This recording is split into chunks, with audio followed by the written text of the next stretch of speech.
Well, a Jew. Hello, gang. Guys, and gals. Hello, everyone. Welcome back to The Weekly Wigz Series 2. We're kicking off 2026 with a bang, and I could not be more thrilled to be returned onto your screens and in your ears, wherever it is you may listen or watch the pod.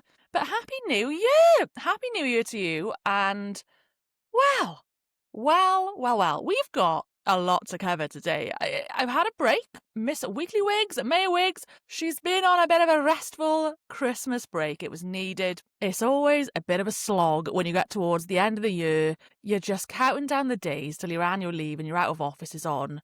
And yeah, I was just very happy to have a little break. We obviously smashed out Series 1. We did a full 10 episodes. And I was like, right, we need a little reset and a chill, and then a replan for Series 2. And that's exactly what I've done. So thank you very much for rejoining me. If you are a reg, if you're new, welcome to the gang. You are very welcome to stick around and listen to me yap for like an hour or so. But there's a lot that went on when I was off, and I've kind of just got a little bit of a rundown to go through. Bit of a catch-up, bit of a life catch-up, an admin catch-up. We got some pop culture, we got some politics to discuss. The world keeps spinning, and a lot of things happen in such a short space of time. So I hope you've had a marvellous Christmas break, whether you celebrate it or not, having time with some family, some time to reset and recoup. I'm feeling quite positive coming into 2026. I mean, don't get me wrong, the first week back to work was a struggle. But, you know, we're trying out here, try and come into the new year with some positive energy as ever and see where the year takes us. Now, this time of year, New Year's resolutions is often a chatting point, isn't it? And I've been having a bit of a discussion with some friends lately about that, just thinking, do you have any goals for the year ahead? Do you care? Are we just going to continue onwards as normal? Like, how do we feel about it? I'll be honest, I don't really massively believe in New Year's resolutions just in a sense of like, just because all of a sudden we've hit the 1st of Jan, that all of a sudden indicates that we must do a full overhaul and change our lives and etc, etc. But I do like goals and I like a schedule. That's how my brain personally works. I like to sort of plan ahead and try and envision things that I'd like to achieve. I mean, most of the time, they're just things that I'm already continuing at from like the previous year or previous years. Like, I just think goals and desires and dreams and everything that you want in this life is always just a continuing progress. So I think it's definitely good to take out the pressure of like, oh, it's the new year, I must do this, I must do that. Like, I think it's just a bit of a capitalist venture, isn't it? Of like, let's all buy in on this commercial type thing. But yeah, I just think each to their own. Whatever it is you may want to set, then go forth and try to achieve. And if you don't, then don't worry about it. There's plenty more days in the year and years in this lifetime to try and achieve what it is that you want to. And also, like, your goals could change. Do you know what I mean? It's kind of human nature. For me this year, when it comes to 2026, the things that I've probably thought out ahead of time is growing the podcast. Definitely one of my main goals, but that did very much exist pre-2026. I obviously only started this podcast at the latter end of last year, so we're still relatively new. But I was honestly really proud of myself for actually churning out like a full 10-episode Series 1, because the truth is that it takes a lot of consistency to keep at it. And most people do fail at that. They'll start at like 2 or 3 episodes and then they give up the ghost, and that's the end of it. So I'm feeling quite chuffed with myself that I really kept on to my schedule and I really churned out the content. And I'm obviously planning on doing the same for a very long time, and I've planned out some episode ideas for the next series. So yeah, we got some interesting content coming up. I'm hoping we'll have some more guests this year. And as usual, you know, if you've got any burning desires or topics that you would like to hear on the Weekly Wigz pod, just get in touch. Let me know on the social pages. I realise I never really referred to this in my first series, but I have got an email address too, which, I mean, these days feels a bit old school because I feel most of us are just on socials and in the DMs. But yeah, I mean, if you want to drop me an email though, go for it. It's called theweeklywigz@outlook.com. That's Wigz with a Z, just as a reminder. I'll obviously pop all the details and information into all the information bios and boxes on all the platforms. But yeah, check me over some questions. Let's get into it. I like doing a little Q&A if anyone's got any fun queries, even if it's just about me or about life or things going on in the world, just let me know. Get in touch. Put something in the comments and I'll be happy to engage, my friends. So 2025, so we ended it off with a nice little Christmas break. So some stuff to catch you up on. My time at home with my family. I headed off home for Christmas, training home for Christmas on Thursday. It was on the Thursday. I think it was like the 19th or the 18th? One of them. But actually had a mildly successful train journey back. You know what it's like when it comes to Christmas break. A lot of people off travelling. Sometimes when you leave it a little too close to Christmas, the network rail in the UK can be a bit crazy. Like, it can be pandemonium, trains cancelled, engineering works, just a lot of people trying to go to a lot of places. So it was my first time having to get my sort of Christmas train home, like after work hours, because my job situation's changed a bit. I don't have quite as much flexibility or as much annual leave really to take like full days off just to dedicate to a train journey. So we're trying to be tactical here these days and utilise time where we can. So I was taking what you theoretically could call as like a rush hour work time train, and I was a little bit dreading it. I was thinking, oh no, I've got my suitcase, I got all my shit, I'm going home for like 2 weeks. Please just let me get there. I just want my bloody family and my Christmas break. I actually came to discover that turns out the commuter after work trains are actually kind of a dream for my journey, because the minute you get rid of like the local commuters that tend to go like 1 or 2 stops up, they all disappear. So for the rest of the train journey, I practically had the train to myself. I was like, quits in, mate. So I was very thrilled about that. I will say my journey back did not go quite as planned. Oh, girlies, let me just tell you the story time, because I think the slight lesson learned here is that maybe don't take the first train services back after the Christmas bank holidays, because turns out everybody wants to go on the trains. I think we have this thing, don't we, over the bank holidays of the Christmas closures and like actual Christmas Day and Boxing Day and all that kind of stuff, where I think people get a bit cabin fever. People want to get out to the world. People want to go see stuff. The Boxing Day Christmas sales are on. It's the first day that like public services are back up and running and not closed. So, oh God, I rocked up and I've got like a 3.5 hour journey back to Manchester. I've got my suitcase, got all my stuff. And first of all, I rock up. My first train actually got cancelled. And I thought, oh, well, we're off to a great start here. Some kind of boring signalling issue or something. But it said my next one was going, so I thought, okay, not a big deal, I'll just get the next one. I rock up to the train station and it is flooded with people, mainly teenagers. Teenagers for days, swarming the platforms. I thought, girlies, come on now. So I'm lurking around the platform and I'm thinking, right, what's the sitch here? What is going on? Why are there so many people here? I know there was a cancellation, but surely this is not normal.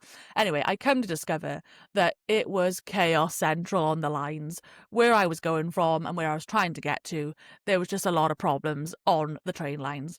And like, it essentially meant that like every service was pretty much delayed or cancelled. And so there was just this never ending backlog of people all cramped into the station. And it's a small station. There were people trying to get up the London route, people trying to go up north. There was a lot of people with suitcases, people like me, obviously. Probably a lot of people come home for Christmas or have been to see family, and everyone's trying to get back up to the cities or whatever.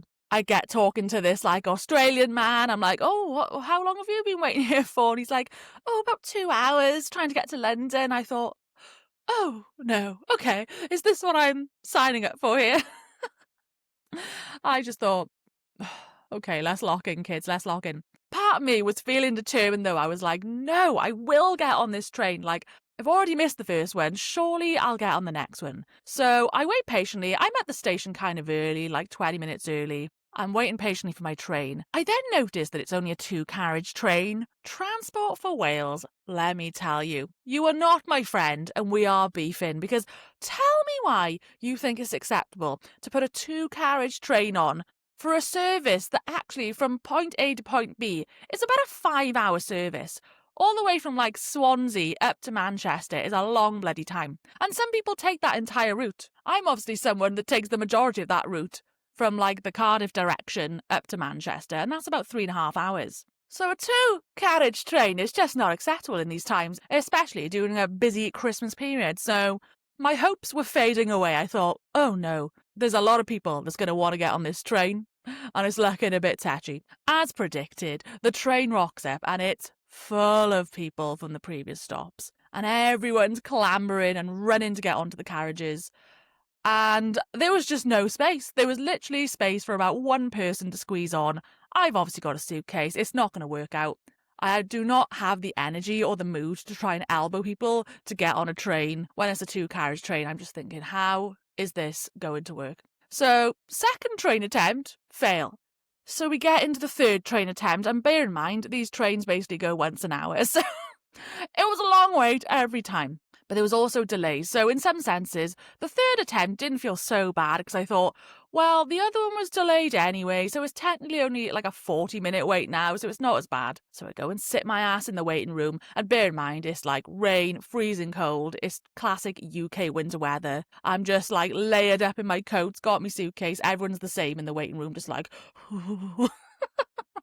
Everyone is so miserable. There's actually nothing that brings people more together than the misery we feel in the UK when the trains all go wrong. Oh man, I was just, you people watching those scenarios, and there's couples and they're ranting and raving. And to be honest, what I found quite amusing was seeing a lot of sort of non-UK like tourists. That I could hear some accents. There was definitely like some Australian or some South African accents. And they're all trying to get to places like London. And they're all just kicking off. They're like, this is bloody ridiculous. We paid tickets for these trains. What do you mean we can't get on the train? I was thinking, honey, welcome to the UK. This is a bit of a harsh reality. This is how it goes around these places. Not that it's acceptable, but like, oh God, you just kind of have to giggle when you watch it all unfold in front of you. So I sit there patiently and I'm thinking, right, third attempt of train, come on, surely there's a bit of hope here.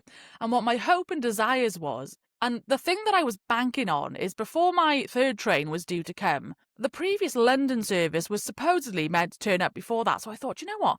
We've got a chance here because the London service is going to turn up. Loads of people are going to get on that one because I can hear a lot of people talking about the London service. A lot of the teeny kids will get on that one because it'll take them to like their local towns, which is where they often go. And then the station will clear out and I'll have loads of space and time to get on my third train. Well, wishful thinking is all that it was. Sadly, that London train did not turn up prior to my train, so I thought, oh, this is going to be another battle to try and get on this train. And oh, what a shock, it was another 2-carriage train. So I picked my bags up, I do up my coat, get all my layers as usual. I'm rocking up to the platform outside the waiting room. And before I've even stepped like 2 inches to find a spot on the platform to push these damn people out of the way, the announcer goes, okay, and your next station to Manchester is coming into the station shortly. However, please note that, I just realized, why am I actually doing like a London accent when I literally was in Wales? Sorry. Let me try and do this in a Welsh accent. I mean, I got a Welsh accent anyway, but it was a bit more Welsh. Ladies and gentlemen, platform 2 for the service to Manchester. Please note that the train is currently full to capacity and there's no room for standing, so it's very unlikely that you'll get on the train, so just be aware, we apologise for the inconvenience. I was like, when I heard those words, I just thought, for God's sakes. So I literally cut my losses there, and then I thought, right, well, we're clearly not getting onto this one. Screw this, I've been at the station for 2 hours at this point, I'm just going to go have a wee, let me just have a bit of a refresh. Just like, have a little breather for a sec. So I trot on over through the crowds of people. It's like trying to be a little slithering snake, getting through all the people. And I'm so sorry, yeah. I know everyone's moody, and I know it's a nightmare situation for most people, but my God, the British people, the rudeness of some people sometimes, where it's like, hen, we're all in the same scenario. We're all hating life on this platform, but there's people just trying to get through. I'm just trying to get to the toilet. Like, respectfully move. Respectfully, when I say excuse me coming through, don't look me up and down like I'm about to murder your child. Like, honest to God, I was really at the end of my tether at this point. I thought, oh, I really don't want to be at this station much longer. Like, I've now got to wait another hour for a 4th train. So I thought, it's fine, just calm down, just go for a wee, it's fine. We'll go find our little self a spot in the waiting room again. So tell me why I go into the bathroom. First of all, this is another classic staple of just British services and train stations. I mean, honest to God, 2 cubicle toilets, 1 cubicle, door open, but not usable because the entire toilet is blocked and overflowed with tissue paper, and it's clearly a broken toilet, but they just haven't cared to put a sign on to say that. So I was like, oh, okay, gross, whatever, we'll go into the next available cubicle. I go in, I do me business. Tell me why the lock doesn't open. I thought, oh, no, surely I'm just being stupid. It's fine. Me trying to just unwedge the lock, like, come on, trying to get out of the cubicle now. I'd like to go back into the waiting room, into the warmth. Because bear in mind, these toilets as well, they're sort of like, they're not very well insulated. You can feel the breeze and the draft of the outside weather coming into there. And they're just grotty toilets. I'm like, come on now, open the door. And I'm literally trying so many times to get out of this cubicle, and I just discovered that I am in fact locked into the toilet cubicle. It's like, oh, great. This is just a fantastic day. Not only have I missed 3 trains and I've been in this fucking shitty station for the last 2.5 hours, I am now locked in the sad little toilet cubicle, and I'm by myself travelling, and I'm just like, Lord, give me strength. I mean, God bless the little teeny girly pops. They were actually waiting outside before me to go use the toilet. And I could hear them outside. I was like, Gillies, excuse me. Do you mind going to get a staff member? I'm locked in the toilet cubicle. Like, I literally can't open the toilet cubicle. They were like, oh my God, okay. Oh, hang on, we'll go get someone. So bless them. They go and get a staff member. And I'm so sorry, second to that, I basically proceeded to be stuck in this toilet cubicle for like the next 10 minutes, right? And I think I just had a moment of impatience, and I thought, oh, let me just try again while I'm waiting. So I thought, why am I sat here for a further 10 to 15 minutes and still no staff members turned up? Bear in mind, it's a 2-platform station. It's literally like inches away to wherever the staff would have been. I know there was a lot going on that day, but I just thought, oh, someone's fire alarm's going off. Don't know if you can hear that. Apologies. Let me just wait for it to stop. Oh my God, hooray. Right, sorry, that's finally ended. Anyway, back to my story. What was I saying? Oh yeah, so I'm stuck in the toilet cubicle, and it's been a good like 10, 15 minutes, and I am just thinking, why is there no staff member that's still not arrived? And I'm just awkwardly standing there thinking, well, this is fun. I can hear people coming into the toilet cubicles who don't know what's going on, and they're going, oh, are you using the toilet? Oh, there's a girl, she's locked in there. It's like, oh God, this is so embarrassing. Anyway, my patience runs out, and I think, let me just try again. Girlies, don't tell me how I did this. I felt like the Hulk in this moment. But somehow, miraculously, I think all my anger pent up. I just must have had some strength in me and some rage to just wedge it open. But I'm not joking you. I tried to push the lock again, and somehow this time, I sort of actually wedged the entire door frame. I was like, Rah! But the door frame basically separated from the lock, and that was the only way that I could get out basically. So I'm feeling a sigh of relief. I finally wedge it open. I'm going, oh my God, thank God. And also bear in mind, at this time, I mean, to be fair, I kind of trust the people of Wales and the people around to not be a bunch of knobs, but I did have my suitcase and my bag outside of the cubicle because the cubicles are so bloody small, you can't fit it all in there. So all this time I'm also thinking, oh my God, please someone don't take my bag. There's probably valuable things in there. Anyway, she got out. I was so relieved. The little teeny girls were there. I was like, oh my God, girls, thank you. So I come out, and then there's a bunch of people there, and then this old lady comes in after the fact that I'd got out the cubicle, so she hadn't seen what had gone on. She goes to go in that cubicle. I said, whoa. I said, madam, just so you know, I literally just got locked in that cubicle. I would not lock that door if I was you, because I was stuck in there for a while, and it's a dodgy door. I was like, I'm happy to hold the door for you if you'd like. She was like, oh, really? Thank you so much.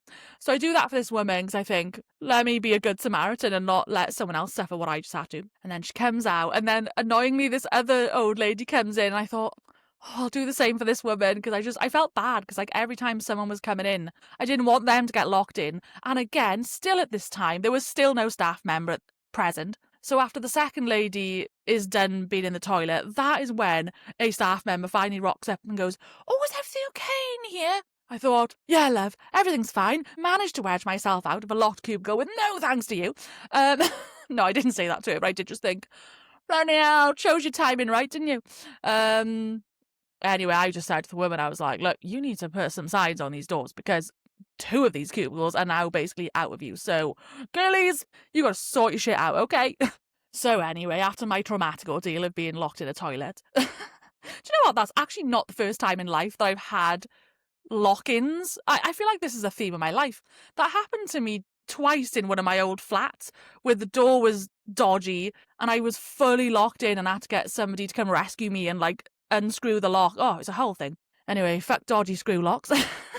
So I get out of that bloody bathroom at last, go back to the waiting room and proceed to wait another hour. And then finally I did thankfully manage to get on that 4th train. And I honestly think the only reason that happened is because by then that London train had finally arrived and carted off the majority of the passengers. I thought, oh, thank you, thank you, thank you. So what should have been a straightforward journey turned into basically like an 8-hour travel day, which was not very fun, but do you know what? Wins and losses, because actually your gal got her full refund back from that stupid journey. So up yours, Transport for Wales. I'll take my compensation.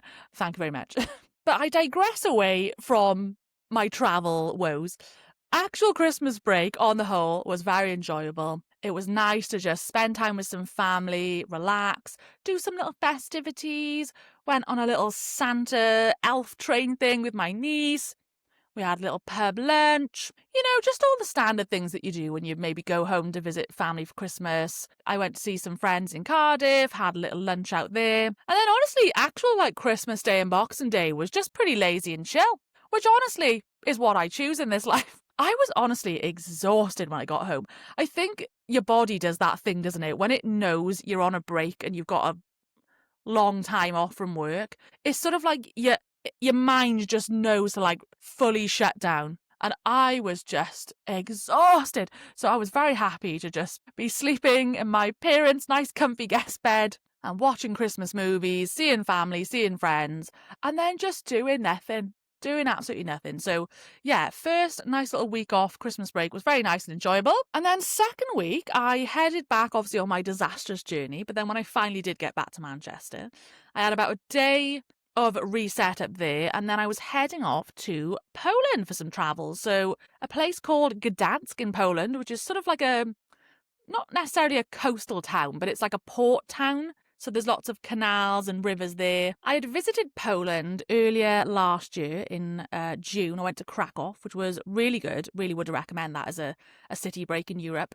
But I was like, let me go see some other parts of Poland. It'll feel festive and cute, I'm sure, that time of year. I mean, if I'm being truthfully honest, I would have preferred to have gone somewhere very warm and hot over the Christmas period because I am a summer baby. I like the sunshine. I don't deal very well with the winter. I find it quite difficult and I really don't like cold weather. Do not thrive in it whatsoever. But the reality and the cost of going somewhere hot at that time of the year was not in me budget, let me tell you that. Also, can we just talk about, slight side tangent before I get back into my Poland trip, can we actually just stop and discuss the craziness of the cost of living right now? Like, I know the quote cost of living or the cosy lives crisis has been going on for like the last 5 years now, but is anyone else just feeling like we really have reached an absolute peak here of, no, life is not affordable anymore? Like, what do you mean I can't really put money in my savings anymore? Like, I just feel like everyone I talk to these days in my life is really like struggling out here with just getting by. And like the thing is, most of us in the UK, especially since like post-COVID and post-Brexit, like we're all just living paycheck to paycheck. I mean, I don't know really many people in my generation who can even afford a house or actually plan to do anything like that for their futures. Anyone who I know does own a house, myself included, has only ever been able to do that from like the support of family money or some form of inheritance. And even then, it's not very many people. And I'm not going to lie, I am getting a bit sick of it. I'm a bit sick of not feeling like I have much disposable income, or just even the cost of travel these days is just wild. Like, why am I paying nearly £1,000 to like £1,500 just to go for a nice sunny week in Spain? Like, I'm so sorry, what do you mean? The only reason I mainly chose Poland, other than the fact that I really enjoyed Poland in June and I was happy to go back to another part of Poland, is really because it was the cheapest destination, because the currency in Poland for UK people is like an amazing deal, basically. You get really good value for your money there. And so like a 3-night city break there in its entirety with like food, attractions, accommodation and flight only cost me like about £500, which in this day and age is honestly a steal for travel, because I remember the days when I used to be able to go on like a week's holiday in Spain, half bored, like just nice, relaxing vibes, just me on my own, solo traveling for the same price, like 500-600 quid. And these days, you're absolutely dreaming if you think you can get that for the same cost. And I know there's like a variety of reasons and we can't control everything, but it's like, I can't live this way. And look, I'm not going to sit here and act like I'm bloody destitute, because I'm so aware that I'm very probably lucky compared to many other people who are really on like the breadline, having to use food banks. I mean, the fact that we live in a country where like nurses are using food banks is honestly a disgrace. Like, it's really quite shameful. And obviously that's come from a very long, hard slog of austerity that we had with the Tories for like 13 years. So it's not just going to change overnight. And there's a multitude of factors that have caused, I think, the worsening of the economy here in the last 5 years. But I just think it's sad. I think it's so sad that like, this is how we have to live here. We just, we just about cover our bills if we're lucky enough. And you might be able to have a minimal social life and go for like a meal or two a month, maybe pop to the cinemas. And if you're really lucky, like 1 to 2 holidays a year. And I know that's like nothing to sniff at. And that in itself is an absolute luxury, which I'm very grateful for. But I just always think back to like what my quality of life was back in like 2016-17, when I literally was on so much less money, but I had more for my money. My God, I used to like rent an apartment with my friend and we used to pay £300 a month in rent. Oh my God, you would never see the days of it now.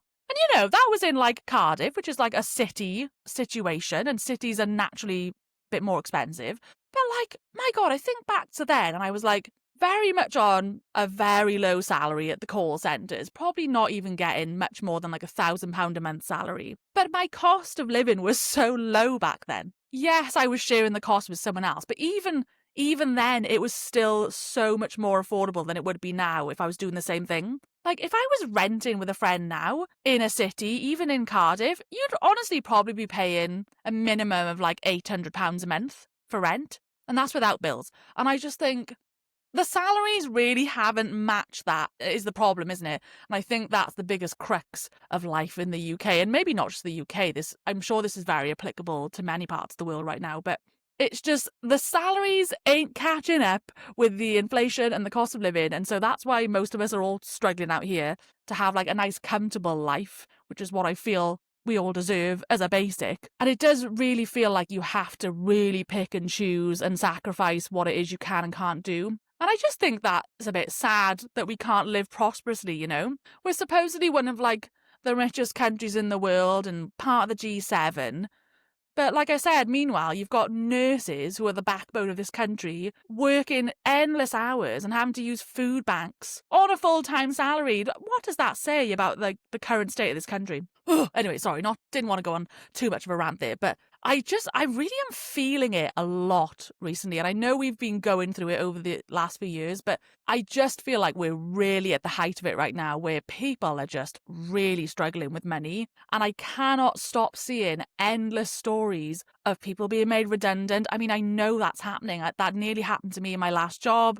There's been so many restructures and changes in resources. I know so many people impacted by that. I always see week on week a story about like a local business or a cafe or a restaurant that's closed down. And I'm just thinking, girlies, things need to turn around. Like, UK Gov, we need to start taxing the billionaires. Like, something has to give, because I think before long, people are just going to pack and leave this damn country, because how can we keep living this way, It's not great. Anyway, sorry, that was a real side tangent. What was I talking about before? Poland. Oh, sorry, I know that was like a real random side tangent, but it was just on my mind because, like, with the thoughts of travel and, like, honestly, even feeling lucky, I felt honestly so thankful and blessed that I could even go on a plane over Christmas time. And even then, it was a real actual push for me to even go. Like, I really was very close to not booking anything because I was so panicked and worried about like money and thinking, oh God, should I be spending £500? I don't really have that much disposable cash. I'm taking a bit out of my savings that I don't really want to do. But then it's also like you balance that out with just wanting to live your life. Like, it's a miserable existence if you don't have things like that to look forward to or you can't reward yourself with a bit of a break and annual leave and all the rest of it. So anyway, it was just a bit fresh in the mind since having done some travel. But back on to Poland in general and Gdansk review. I'll tell you what, I went at a very interesting time. I had a big bloody snowstorm when I was over there. There was a part of me that was quite thrilled when it first came through. I thought, oh, this is really festive. I'm over there for New Year's Eve. This is like a very pretty European city with like lovely architecture.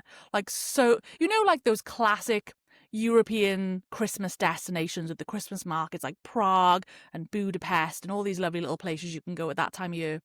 Like, I was envisioning that for Gdansk. I was like, it's got lovely buildings, lovely squares. They didn't happen to have Christmas markets or anything open when I went, but they got a big giant Christmas tree in the town square. And then, of course, the snow comes down and I was like, oh, this is so festive. I literally felt like I was in a movie on like my proper day one, because it was like really pretty gentle snow at first. And I was just sort of trotting around, like seeing the sights. I went into this big massive church and then I came out and it was just absolutely hammering it down with snow. I was like, oh. So I'm taking all my videos, all my photos. I was lapping up the TikTok content. Little plug, if you're interested, please come follow me on my TikTok account. It's Megan Wigz, links in the bio, but I do put lots of random content on there, like travel content, food, taste tests, all that kind of stuff. So I was really enjoying making lots of videos and content when I was over there. And like, I weirdly have this strange algorithm when I go to Poland. It happened to me when I went to Krakow and I went like very viral.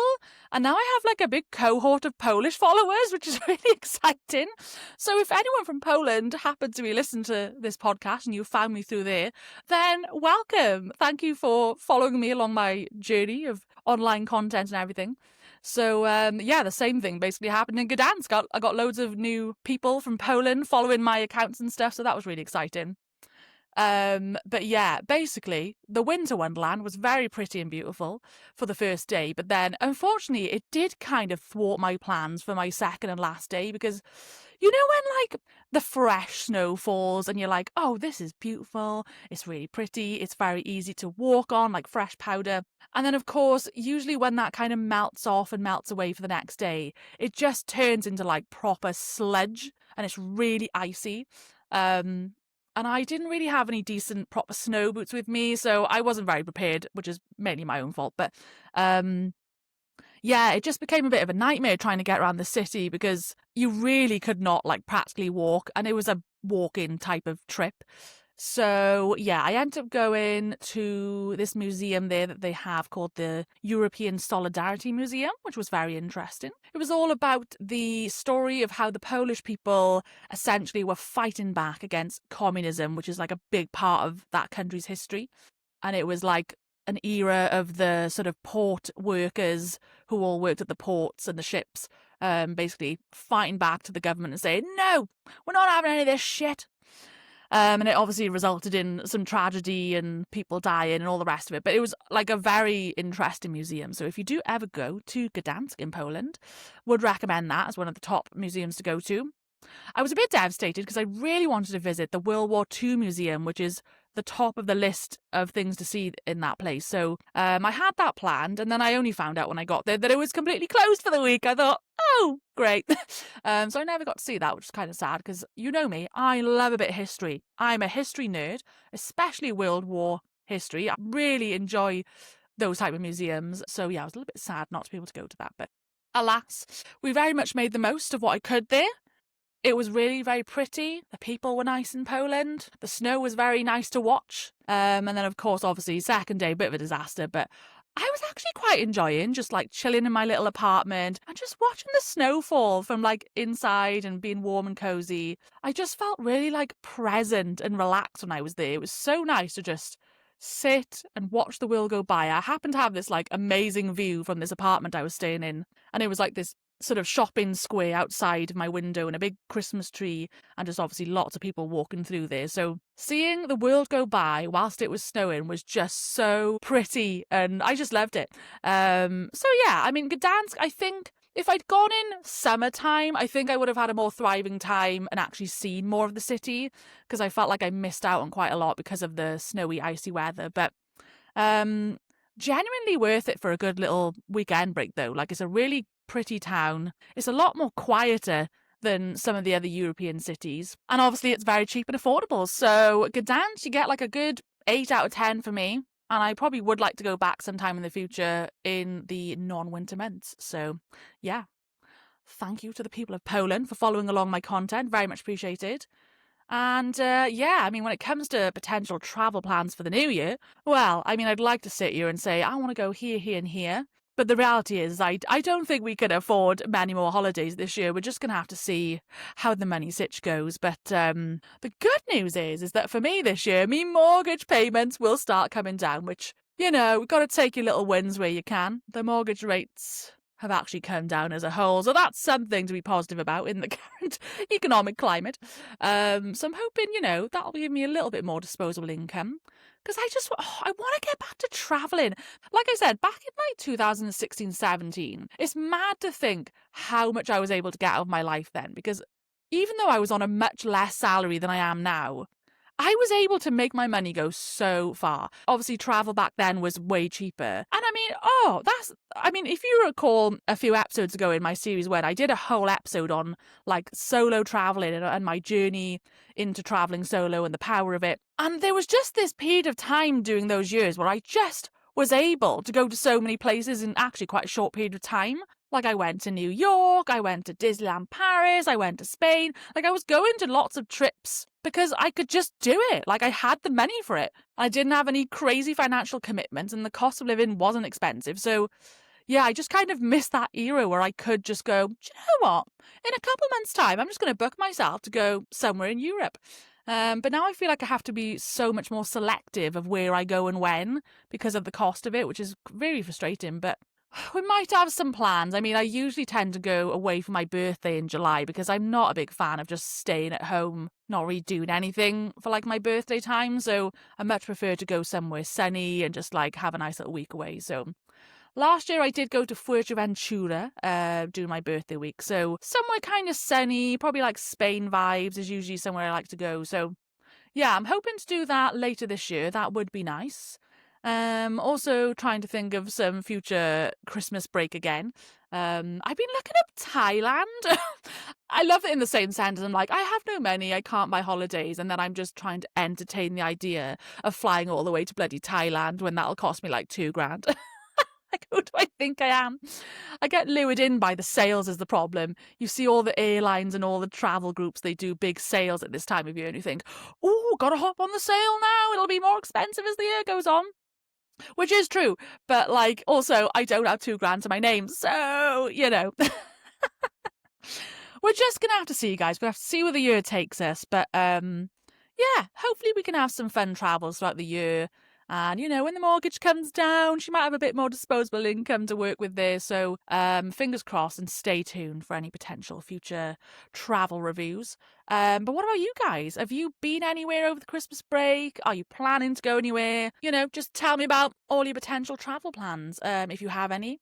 I love to talk about travel. It's probably one of my favourite things in life is just the thought of holidays and travel and seeing new countries brings me a lot of joy. But you know, one thing I tell you does not bring me joy on the topic of travel. Another quick story time. I know I'm kind of bashing public transport and all sorts here, but let me tell you, my 1st of Jan got off to a bit of a strange start, some strange omen in this world because I was flying back from Poland on New Year's Day. Tell me why I nearly met my death on New Year's Day on a damn plane. Oh my God. Now listen, I am a frequent flyer.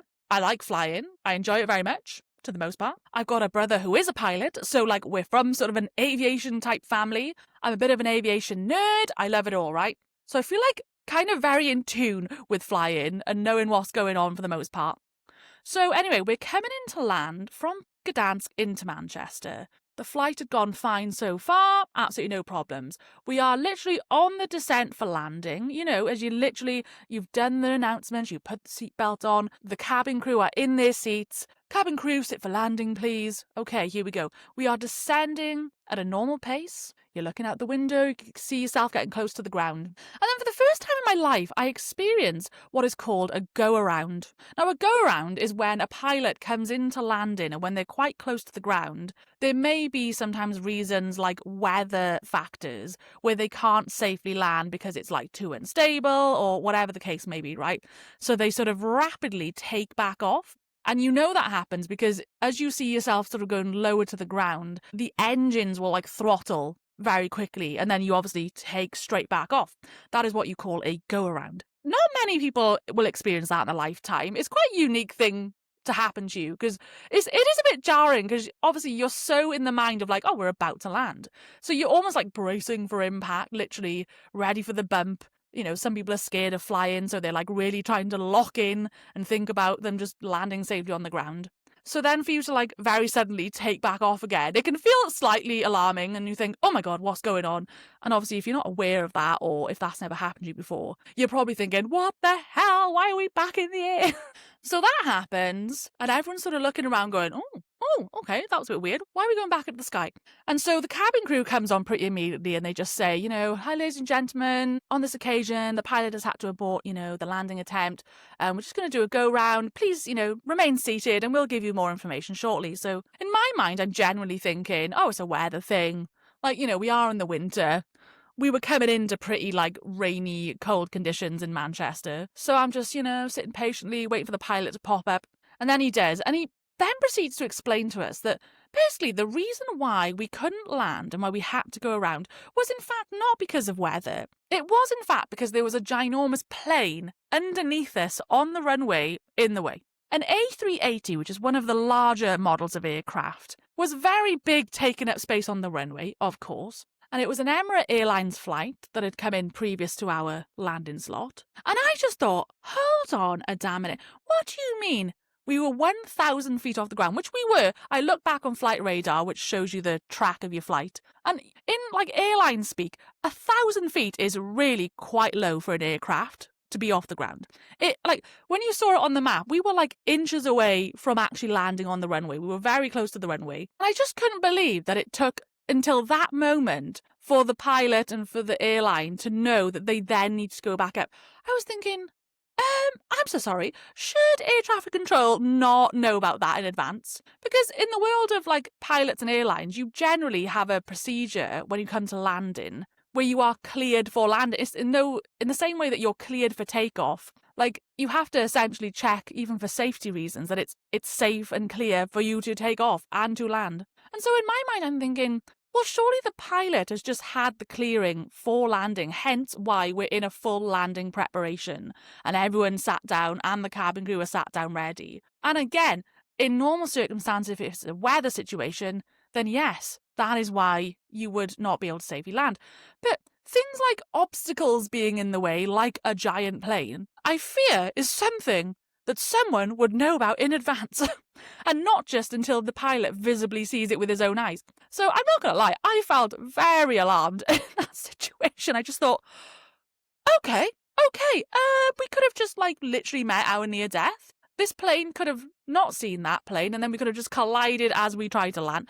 I just thought, in the year 2026 at this point, why is this happening? Someone please explain. So yeah, not gonna lie, there was some weird omen in the air. Part of me tried to think, well, is this just a positive omen for my year ahead? Should we take this as good luck that I in fact did not die in a plane crash?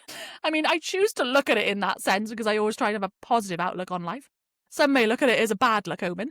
Yeah, just weird vibes. So, you know, I fear that is going to be the interest and energy that follows me into 2026. And then hilariously, not even like 5 days later, tell me why someone is fraudulently using my credit card account to order things off Amazon in France. I was like, oh, okay, this is starting to feel like bad luck omen now.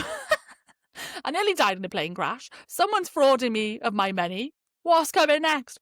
Anyway, very, you know, you gotta laugh at these things sometimes because what is life, you know? we've had a lot of stuff going on over the last 2 weeks. It's been Christmas break. We've had travel to Poland, near-death experiences on planes, nightmares on trains. So, this life keeps us busy, and there's always plenty of content for the pod, which is always a great thing. Aside from sort of things happening in my life, I tell you what has also been going on in the world is a lot of political and crazy things in the globe. I mean, flipping heck, Donald Trump knows how to just shake up the world, doesn't he? I know not everyone is very deep into politics and not many people are locked into the news and what's going on, but newsflash, the Weekly Wigs, we very much are. This is sort of a large part of content that I like to talk about on my podcast are sort of happenings in the world, political news, just general life things, because quite frankly, I think it's probably quite important that we are aware of the things that are going on because they do generally impact us all.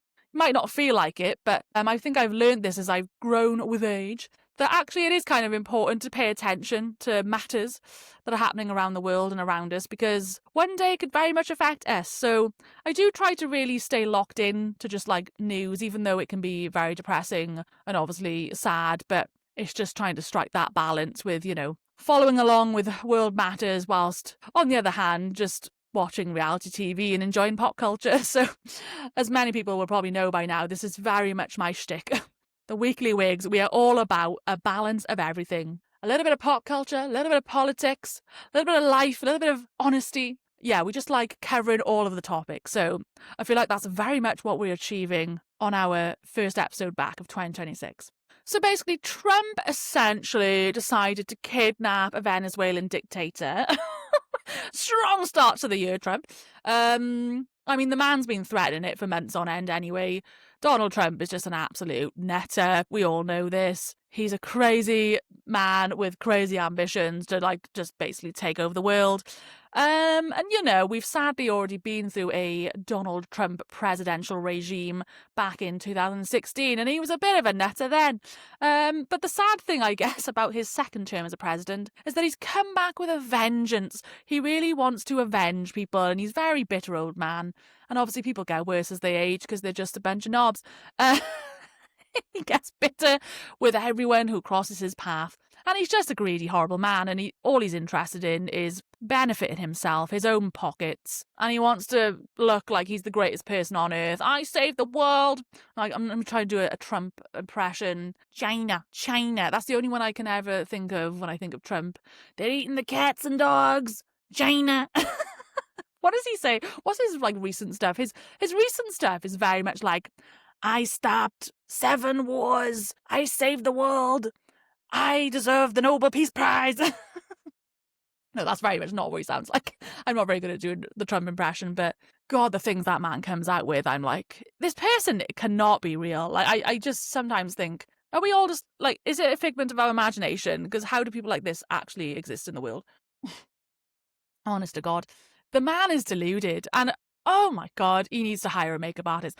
The amount of money this man has, and he can't even get someone to blend his bloody fake tan makeup in. It's a disgrace. He's a disgrace. So essentially, he's just on a rampage trying to take over the world because he's a dictator himself. He's stealing all the Venezuelan oil because he just wants all of the minerals and oil and the goods from all these countries, including Greenland. That's the next country he's eyeing up.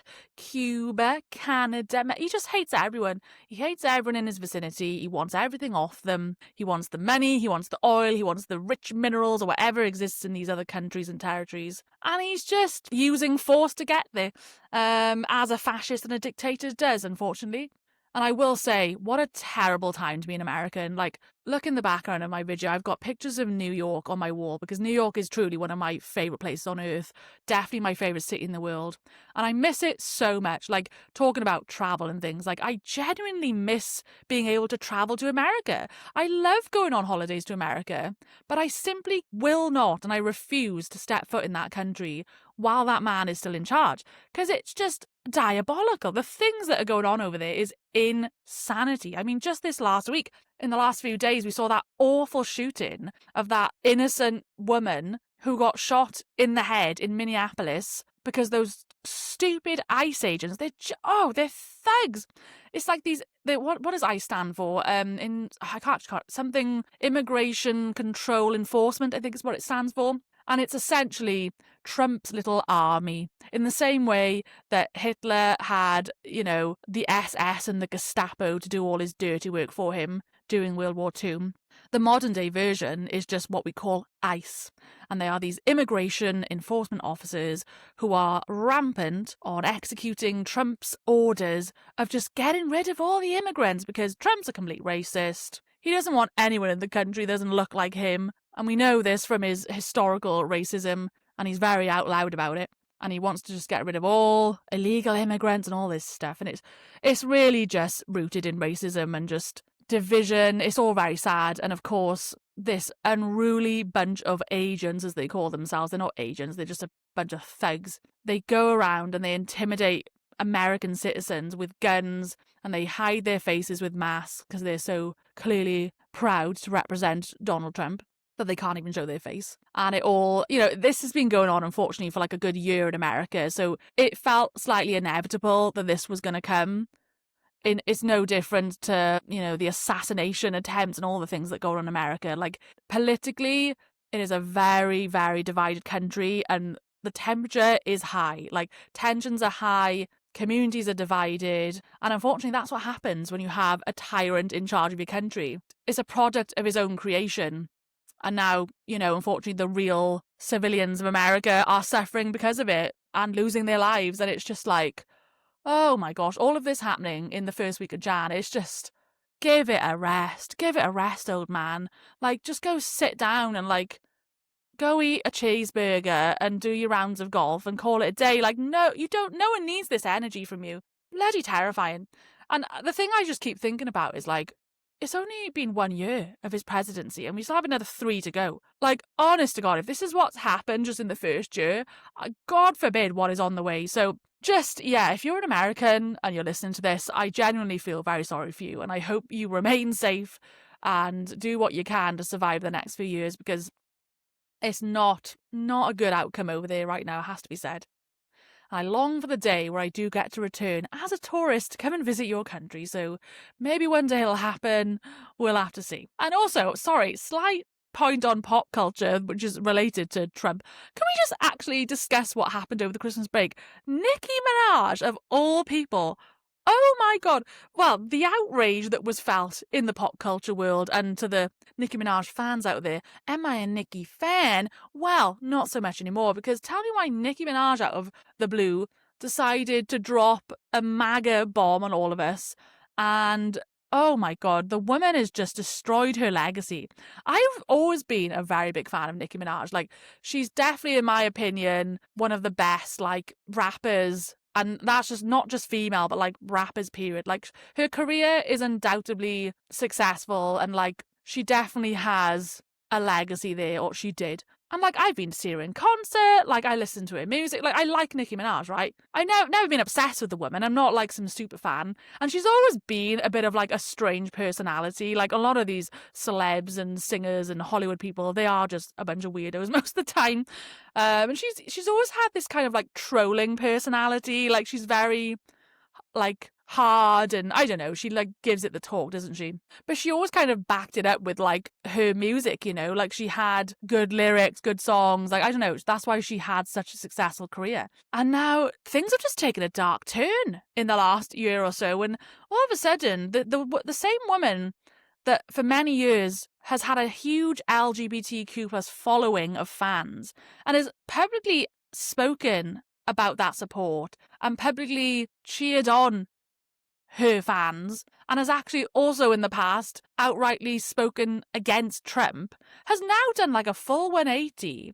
And she, over the Christmas break, was in attendance to, it's called Turning Point, which is the company that Charlie Kirk founded. And Charlie Kirk, if you remember, is the man who got assassinated last year, who was a very extreme, far right-wing public figure, and he was a bad man.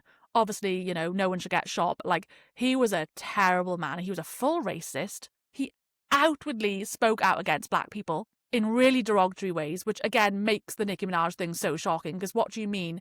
You're now supporting a company and the wife. So Charlie Kirk's wife, Erica Kirk, is now like the new CEO of Turning Point, which is the company that Charlie Kirk founded to spew out his far-right rhetoric to young people of the country. The very same company that is against everyone that isn't a white Christian. And now Nicki Minaj is there platforming that company. She went to like a talk or, you know, some event that Turning Point were having, and she was there as a guest, as like a panel guest, and talking about absolute nonsense. And she basically was being a complete transphobe, and all of her previous opinions and support for LGBTQ plus people went out the window. And she's just sold her soul to the devil, which is very sad to see. And of course, the backlash from her loyal army of fans for many years, it's not gone down well, unsurprisingly. And, you know, I feel the same way that those people do, and I'm just a straight person, but it's like, it's so disappointing. You built up your fan base and people have got you to where you are. Quite frankly, if you didn't have your fans, like, you wouldn't have made it in this world. And then to turn your back on such a loyal community of people in such a disheartening, derogatory way to insult people like that, and all for what? Honestly, probably for a check. She probably is doing it for money. She probably has some ulterior motive. But yeah, I'm not going to lie, I was very shocked to see that over the Christmas break. I thought, bloody, sometimes you expect it from certain singers and celebrities, because the thing about Americans in particular is, like, there is unfortunately a large swathe of the country that are Republicans and do support Trump. Not much different to like the Carrie Underwood thing that I spoke about last year. Like, there's some demographics of people sometimes that you can half expect that, like, yeah, they're probably a raging Trump supporter, let's be real. But for people like Nicki Minaj, who, again, you know, she's a New Yorker, for Christ's sakes. Like, the New York liberals are very left-leaning for the most part. Like, they believe in diversity and equality. They come from a diverse island, for God's sakes. Like, she's from bloody Queens or Brooklyn or whatever part she's from. And she's stood on business for so many years. And for her then to just turn her back on people, it was so disappointing. So, again, sorry, Nicki. It's Team Cardi. It's Team Cardi B, because we don't support that narrative out here. Can't be dealing with it. So, yeah, we'll have to stay tuned to see how that unfolds in the years to come, because ever since she did that appearance and then it all blew up in her face, she's been very, very quiet. Haven't heard a peep from her since. So I think she's really now probably trying to think, oh, how do I spin this one back around? But I think the damage is done, Miss Nicki. It is done. So, yeah. Bloody hell, there's just been a lot going on. A lot of drama, a lot of politics changing, a lot of pop culture things happening. But on a more lighter note, I will say, I think to come in the next few weeks is award season when we're talking pop culture, Hollywood. I'm quite a fan of award season. We've got like the Golden Globes, we've got the Met Gala coming in a few months' time. We had the Critics' Choice Awards the other day. We've got the Oscars. Like, I quite enjoy a bit of award season and seeing, like, you know, who's all the hype around, what films are we watching. I did actually go and see one of the sort of Oscar-tipped films yesterday called Marty Supreme. Mr. Timothée Chalamet is the lead actor in that film. I'm going to be real. I thought it was a bit of a meh film. It was not my favourite film, and I think it was a bit overhyped in the marketing, but Timothée Chalamet, very good actor though. I do think he's probably going to get the Oscar for it. He got the Critics' Choice Award the other day, and I guess that is like the first major award ceremony of the season when it comes to that world. And apparently whoever usually wins the Critics' Choice tends to go on to like win the Oscar. So yeah, he is a very good actor though. I'll give him credit where credit's due. But the film was honestly a bit mid. I can't even describe to you what the film was about. And obviously I don't want to give any spoilers, but he essentially plays like a ping pong player in America, and it's loosely based off like a real life person.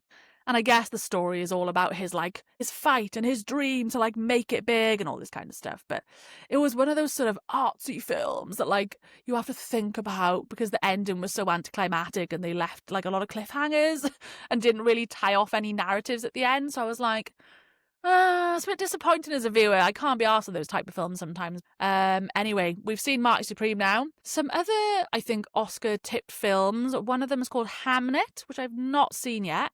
I would like to go and see that one. I think it's out in the cinemas at the minute. What else have we got? I think we've got a little moment for Wicked 2 for good. I think Miss Ariana and Cynthia have been nominated this year. I don't know if they'll win the award, if I'm honest, but we'll have to see. But anyway, on that note, I've been yapping on long enough. Thank you very much for joining me back onto Series 2. We've had a nice little mishmash of catch-ups and conversations here today. Thoroughly enjoyed all the topics. Obviously, in a few weeks to come, we've got a couple episodes planned out. Going to try and get back to some more sort of topic-based episodes in the next few weeks. Got a few topics I'd like to talk about, like healthcare and the housing market and experiences there. I'm hopefully going to get some guests on later this year, so obviously stay tuned for that. If you happen to know me, or you may be in my circle, or maybe you're not, maybe you just want to connect, and maybe you'd like to be a guest on my pod, then please do not hesitate to get in touch with me in all the social links, all the things that are in the bio. I really would love to connect and get yapping and chatting. But yeah, anyway, on that note, hope you've all had a fabulous first week start to your new year. I'm wishing you great blessings and tidings for the future. No, you know what I'm trying to say. I hope you're all having a strong start to your year. I hope your goals come true, whatever it is you're aiming and working for. And yeah, I'm going to be with you along that journey. I'll be on my own personal journey. We're going to try and grow this pod this year. That's really where I want to get to. Get some more people involved. And you know what? Maybe this is the year where I also have to delve into finding a future husband. I think that's going to be a slight goal of mine, even though I'm very avoidant to the whole thing. But stay tuned. Maybe we'll have some future anecdotes or dating lessons and all sorts of things coming in the new year. But anyway, have a fabulous rest of your day whenever you're listening to this. And yeah, I'll see you on the next one, guys. Bye.